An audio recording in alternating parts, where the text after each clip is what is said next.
नमस्कार YouTube family. तर आज आपण ब्रेड कटलेट बघणार आहोत. ते पण एकाच पदार्थापासून दोन वेगवेगळे नाश्त्याचे प्रकार ते आपण पाहणार आहोत. चला तर रेसिपीला सुरुवात करूया. त्यासाठी मी 3 मध्यम आकाराचे बटाटे उकडून सोलून घेतलेत. ते एका ताटामध्ये किंवा प्लेटमध्ये हाताने मॅश करून घ्यायचे आहेत. इथे मी तिन्ही बटाटे व्यवस्थित मॅश करून घेतलेत. आता त्याच्यामध्ये एक मोठा कांदा बारीक चिरून घेतलेला घालायचा आहे.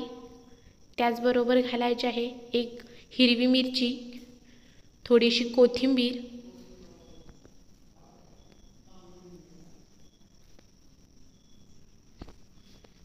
त्याचबरोबर इथे घालायचे आहे अर्धा चमचा धनेपूड, अर्धा चमचा गरम मसाला, चवीनुसार लाल तिखट, चवीनुसार मीठ, चिमूटभर हळद, त्याचबरोबर 1 चमचा आले लसूण पेस्ट आणि हे सर्व मिश्रण मिक्स करून घ्यायचं आहे. इथे मी सर्व मिश्रण मिक्स करून घेतलं आहे.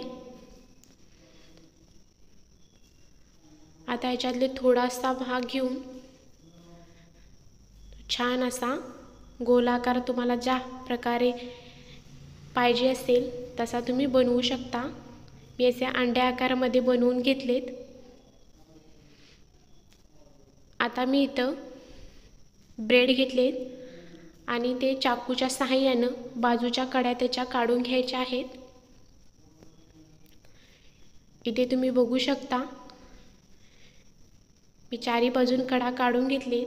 एका प्लेटमध्ये पाणी घ्यायचं आहे आणि ब्रेड व्यवस्थित भिजवून घ्यायचा. नंतर तो हातावरती घेऊन त्याच्यातील सर्व पाणी निघेस तोपर्यंत दाबून ते पाणी काढून टाकायचं आहे. त्याच्यावरती जे आपण बनवलेलं सारण आहे ते घालून एका बाजूनं दुडून घ्यायचं आहे. अशा प्रकारे सर्व आपण बनवून घ्यायचं आहे. या प्रकारे व्यवस्थित ते बनवून घ्यायचं. आता पॅन गरम करून त्याच्यामध्ये तेल गरम करून घेतलंय. आता बनवलेले कटलेट याच्यामध्ये घालायचे आहेत आणि दोन्ही बाजूनी ते व्यवस्थित खरपूस भाजून घ्यायचे आहेत. अशा छान छान रेसिपींसाठी माझ्या चॅनलला सबस्क्राईब आणि लाईक करा. प्लीज सपोर्ट करा. आता एका बाजूनं खरपूस भाजलं गेलंय. आता आपण हे पलटी करून घेऊया.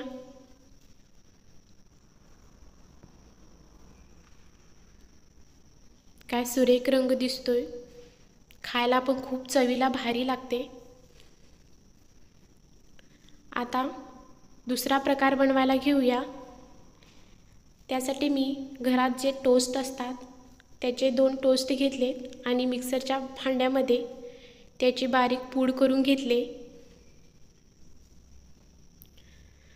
ते एका प्लेटमध्ये काढून घेतल्यानंतर आपण जे ब्रेडच्या कडा काढून घेतल्या होत्या त्या आपण मिक्सरच्या भांड्यामध्ये बारीक वाटून घेतलेत आणि ते दोन्ही एकत्र मिक्स करून घ्यायचं आहे.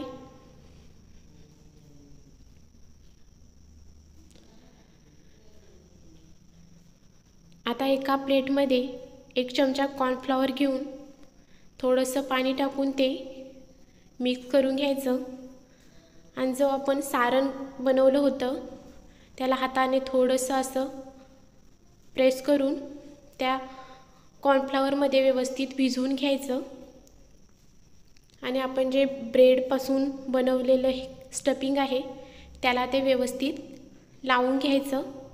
इथे तुम्ही बघू शकता मी सर्व व्यवस्थित लावून घेतलंय.